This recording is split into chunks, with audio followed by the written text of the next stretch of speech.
Hey, this is Stacy. I am reviewing utensil wipes in exchange for review from Thomason. You can use these to clean your glasses, utensils, water bottles, anything that will come in contact with your mouth. The products are made in the USA.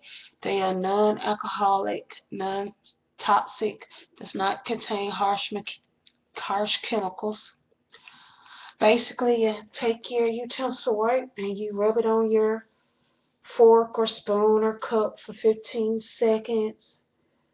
Get it real good. Then let it air dry. Then you put it again. The ingredients are water, lemongrass, essential oil, silicone emulsion, and sodium lauryl sulfate. Those are food grade essential oils. These are wet wipes. You can use it to clean when you're on the go. Basically, you peel back, you take a wipe out. When you're done, you put it back, and you stick it in your purse.